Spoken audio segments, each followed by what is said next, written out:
mengaku-ngaku sebagai umatnya Rasulullah. Tidak cukup bagi kita hanya sekedar mengaku-ngaku kita cinta kepada Rasulullah, dan tidak cukup bagi kita hanya sekedar memuji Rasulullah SAW lewat ribuan bait puisi dan syair. Tapi kalau kita cinta kepada Rasulullah, kita rindu kepada Rasulullah, kita menginginkan syafaat dari Rasulullah SAW, kita juga wajib untuk bersalawat kepada Rasulullah Sallallahu Alaihi Wasallam. Kemudian seorang sahabat bertanya kepada Rasulullah Sallallahu Alaihi Wasallam, ketika nanti terjadi hari kiamat, semua umat akan dibangkitkan dalam satu waktu, dalam satu tempat. Allah menyiapkan padang mahsyar yang sangat luas. Disebutkan ketika seseorang dibangkitkan, maka semua orang dibangkitkan dalam 3 kondisi. Yang pertama, tidak berkhitan. Yang kedua, tidak beralas kaki. Yang ketiga, tidak berbusana. Semua dibangkitkan dalam kondisi telanjang, kecuali satu nabi yang diberikan busana terlebih dahulu, yaitu Nabi Ibrahim alaihissalam, sebagai penghargaan dari Allah ketika beliau ditelanjangi oleh Raja Namrud. Apa yang terjadi ketika kita dibangkitkan oleh Allah Subhanahu wa Ta'ala dalam kondisi seperti itu? Matahari didekatkan dengan kepala kita dengan jarak 1 mil. 1 mil 1 kilo 800 meter. Kalau hari ini saja jutaan kilometer matahari di atas kepala kita, siang-siang ibu keluar rumah, kira-kira adem atau hangat? Adem atau hangat? Bayangkan kalau matahari didekatkan dengan kepala kita dengan jarak 1 mil, Pak. Kira-kira adem atau hangat? Adem atau hangat? Panas luar biasa. Maka kata Rasulullah SAW, sebagian manusia tenggelam dengan keringatnya sendiri sampai kedua mata kakinya. Sebagian dari manusia tenggelam sampai betisnya. Sebagian manusia tenggelam sampai bahunya. Bahkan wa minhum may yuljimuhul araq. Sebagian manusia tenggelam dengan keringatnya sendiri. Kenapa? Panas luar biasa, tidak ada busana yang membungkus jasad kita. Maka Rasulullah SAW kemudian dicari-cari oleh umatnya. Umat Rasulullah SAW sebelumnya datang kepada Nabi Adam. Fayatuna ila Adam fayaqulun. Kita semua, ibu-ibu yang ada di Cipinang, semua bapak-bapak yang ada di sana, di hari kiamat kita akan datang bertemu dengan Nabi Adam. Kita akan mengatakan kepada Nabi Adam, wahai Adam, anta abul bashar, khalaqakallahu biyadik, amaraka Allah an tasjudu malaik fasajadulak. Wahai Nabi Adam, engkau adalah bapaknya manusia. Engkau diciptakan langsung dengan tangan Allah. Allah memerintahkan malaikat untuk bersujud kepadamu, fasajadulaka, kemudian mereka bersujud kepadamu. Minta pertolongan kepada Allah. Isfa' lana ila rabbik ala tara ila ma nahnu fihi. Apakah engkau tidak melihat kondisi kami hari ini? Apa yang akan dikatakan oleh Nabi Adam? Apakah Nabi Adam bisa membantu kita? Tidak. Nabi Adam mengatakan lastulaha, aku tidak punya hak untuk memberikan syafaat. Fayatuna ila Ibrahim, maka semua dari kita datang kepada Nabi Ibrahim. Nabi Ibrahim juga mengatakan hal yang sama. Aku tidak punya hak untuk memberikan syafaat. Fayatuna ila Nuhin. Kemudian semua dari kita datang kepada Nabi Nuh minta syafaat, minta pertolongan. Wahai Nabi Nuh, bantu kami. Nabi Nuh juga angkat tangan. Aku tidak punya hak untuk memberikan syafaat.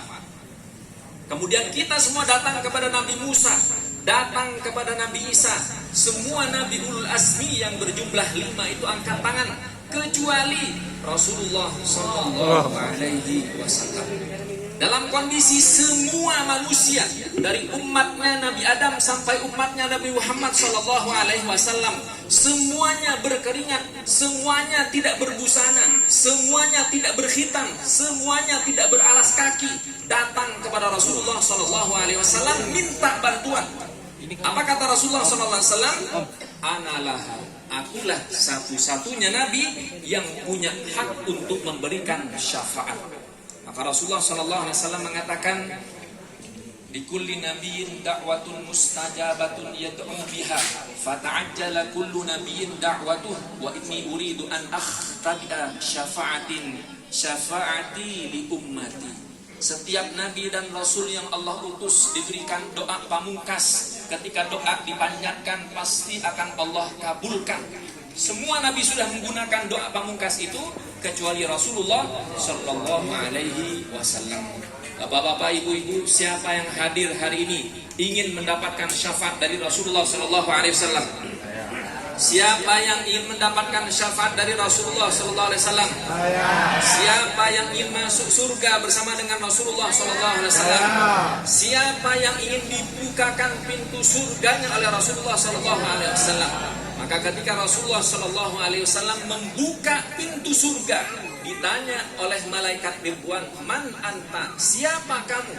Rasulullah sallallahu alaihi wasallam kemudian menjawab, Rasulullah sallallahu alaihi wasallam menjawab, Muhammad. Maka malaikat Ridwan mengatakan, "Bika umirtu alla aftaha qablak." Aku diperintahkan oleh Allah agar aku tidak buka pintu surga itu kecuali kamu masuk terlebih dahulu. Maka Rasulullah masuk ke dalam surga, tapi Rasulullah sallallahu alaihi wasallam tidak mau masuk kecuali semua umatnya masuk ke dalam surga. Kalau kita menginginkan masuk surga dengan Rasulullah sallallahu alaihi wasallam, tidak ada cara yang lebih mudah kecuali kita bersolawat kepada baginda Rasulullah sallallahu alaihi wasallam. Meskipun Rasulullah sudah meninggal 14 abad yang lalu, tapi syariatnya harus tetap kita amalkan. Sunnahnya harus kita tetapkan. Inilah yang menjadikan kita diampuni oleh Allah subhanahu wa ta'ala.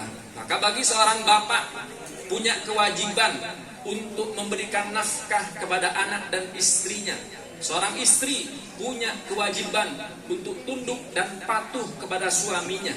Ketika seorang istri sudah berumah tangga, maka kewajiban patuh beralih kepada suaminya, bukan lagi kepada bapaknya. Saking besarnya kewajiban seorang istri kepada suami, Rasulullah SAW mengatakan, "Lau kuntu amuran ahadan ayyasjuda li ahadin la amartul mar'ata an tasjuda li zawjiha." Seandainya aku punya hak untuk memerintahkan seseorang bersujud kepada manusia, akan aku perintahkan seorang istri bersujud di bawah telapak kaki suaminya. Kenapa? Karena pintu surga seorang istri ada di mana, Bu? Suami. Punya suami, Bu? Punya.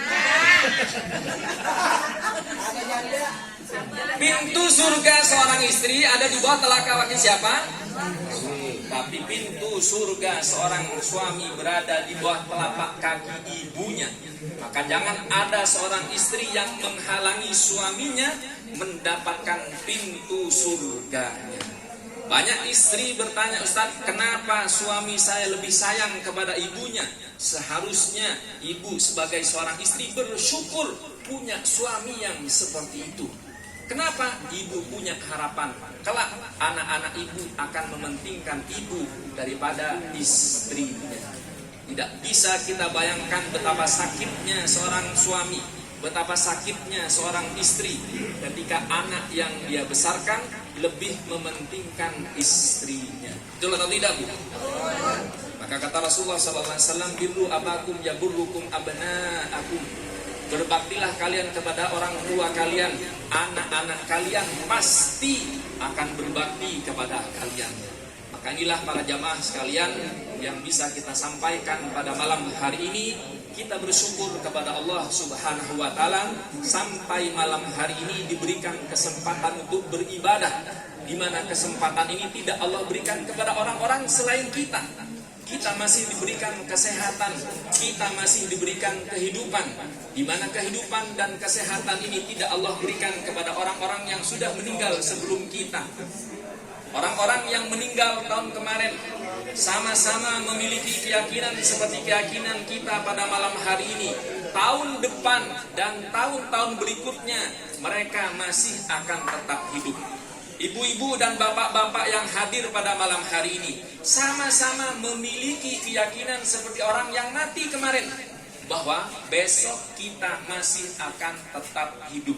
besok kita akan olahraga, besok kita akan bersama dengan keluarga, besok kita akan belanja, besok kita akan jalan-jalan. Tapi siapa yang tahu ketika subuh tiba ternyata jasadnya sudah tidak bernyawa. Imam Asy-Syafi'i pernah mengatakan, tazawwal anid dunya fa innaka la tadri idza janna 'alaika al-lailu hal ta'ishu ila al-fajri. Sejenak kita lupakan urusan dunia, karena seseorang di antara kita tidak ada yang tahu ketika esok pagi tiba apakah jasadnya masih bernyawa. Wallahu taala alam bisawab. Subhanakallahumma wa bihamdika asyhadu an la ilaha illa anta astaghfiruka wa atubu ilaik. Terima kasih atas segala perhatian. Mohon maaf apabila ada kata-kata yang tidak berkenan. Assalamualaikum warahmatullahi wabarakatuh.